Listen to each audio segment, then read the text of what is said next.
पिछली वीडियो में हमने दो ऑब्जेक्ट्स को क्रिएट कर लिया था और उन दो ऑब्जेक्ट्स के अंदर वैल्यूज़ सेट भी करवा ली थी यूजिंग अ सेटर। आज की वीडियो में हम ये देखेंगे कि हम इनकी वैल्यूज़ को डिस्प्ले कैसे करवा सकते हैं, यानी कि इनको हम गेट कैसे कर सकते हैं। उसके लिए हमें जिस तरह हमने सेटर एक बनाया था function which was the setter for CGPA and the setter for age, the set age function over here, इसी तरह मुझे यहाँ पे जाके एक और फंक्शन बनाना पड़ेगा। एक्चुअली हर एट्रीब्यूट के लिए एक एक फंक्शन बनाना पड़ेगा और इन फंक्शंस को हम कहेंगे getters. What are getters? Similar to setters, these are also public functions, these are also public methods.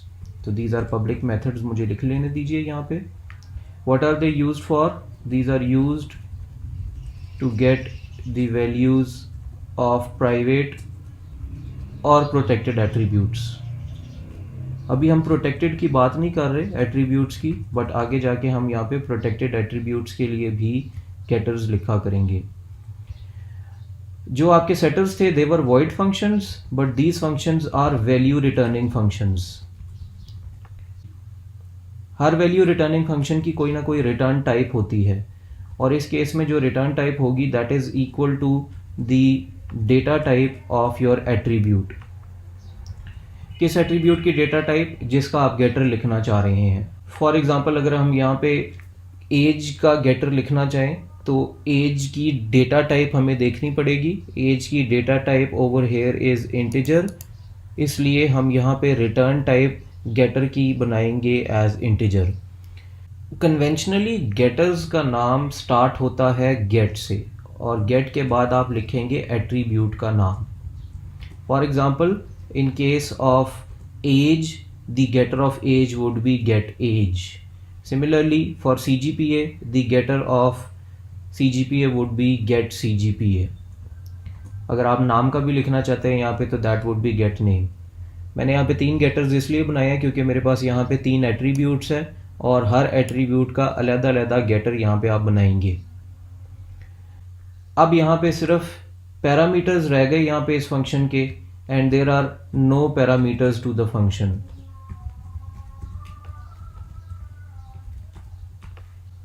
Late me just show you the data type of my attributes.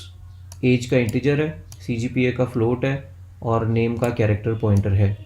इसका मतलब ये है कि आपके पास यहाँ पे जो 3 गेटर्स बनेंगे they would be integer which is the return type of age, get age would be the name of the function and it would be taking no parameters as an input। आपका जो GPA है उसके अंदर float would be the return type of the getter, get CGPA would be the name of the function and no parameter as an input। In case of name the return type would be character pointer और यहाँ पे हम इसका नाम लिखेंगे get name। अब हमने इन तीनों functions को define करना है। Let me put semi colons at the end of each because मैं यहाँ पे अभी इनको एज प्रोटोटाइप लिख रहा हूँ। अब 1 बाय 1 इसको डिफाइन कर लेते हैं। कमेंट्स रिमूव करते हैं और इसकी डेफिनेशन लिखने के लिए I would add curly brackets over here. Now what is the idea of getters? You have to get the values of your private attributes. Since these are value returning functions तो आपने simply यहाँ पे return करवा देनी है उस attribute की value जिसका आप गेटर लिखना चाह रहे हैं। यूजिंग द सेम कॉन्सेप्ट हम यहाँ पे CGPA का भी गेटर लिख सकते हैं and the getter for CGPA would be simply returning the value of CGPA। अब यहाँ पे नेम का गेटर लिख लेते हैं। The getter of name would simply return the value of name. अब इनकी कॉलिंग से हम करना क्या चाह रहे हैं, ज़रा नीचे आ जाते हैं। यहाँ पे हमने यहाँ पे ऑलरेडी वैल्यूज सेट कर ली हैं अपने 2 एट्रीब्यूट्स की। Let me show you the main completely over here. We have got one object 1 और ऑब्जेक्ट 1 की एज के अंदर वैल्यू 25 पड़ी हुई है। We have got an object 2 और ऑब्जेक्ट 2 के GPA के अंदर वैल्यू 2.96 पड़ी हुई है एंड ऑब्जेक्ट 1 के CGPA के अंदर वैल्यू 2.70 पड़ी हुई है। ये मैं आपको यहाँ पे मेमोरी मैप पे भी दिखा देता हूँ। This is currently the memories of the two objects in front of you, और उनमें जो वैल्यूज़ पड़ी हुई हैं वो भी आपको यहाँ पे नज़र आ रही हैं। इनकी वैल्यूज़ सिंपली गेट करने का मतलब ये है कि या तो आप इनकी वैल्यूज़ किसी एक वेरिएबल में स्टोर करवाना चाह रहे हैं या आप इनकी वैल्यूज़ डिस्प्ले करवाना चाह रहे हैं, दोनों कर लेते हैं। लेट्स फर्स्ट ऑफ ऑल सी कि डायरेक्टली हम इनकी वैल्यूज़ आउटपुट कैसे करा सकते हैं, यानी कि सी आउट कैसे करवा सकते हैं। आप सिंपली यहाँ पे लिखेंगे सी आउट और ऑब्जेक्ट का नाम लिखेंगे 1 डॉट के बाद आप अगर एज की वैल्यू देखना चाह रहे हैं जो कि इस वक्त 1 के अंदर स्टोर्ड है, तो 1 डॉट गेट एज वाले फंक्शन को कॉल कीजिए। Please note that I put these round brackets over hair, क्योंकि ये एक फंक्शन है और इस फंक्शन का कोई पैरामीटर यहाँ पे पास नहीं हो रहा। 1 डॉट गेट एज करेगा क्या, 1 की एज के अंदर जो भी वैल्यू स्टोर्ड है वो आपको ला के दे देगा। लेट्स सी कि what's happening, this is a value returning function. So 1 के केस में गेट एज वाला फंक्शन कॉल होगा, this would be the function which you would be calling, get age वाला फंक्शन। रिटर्न करेगा ये एज, अगेन किसकी age ये return करेगा, उस ऑब्जेक्ट की एज ये रिटर्न करेगा जिसके थ्रू ये फंक्शन कॉल हुआ है।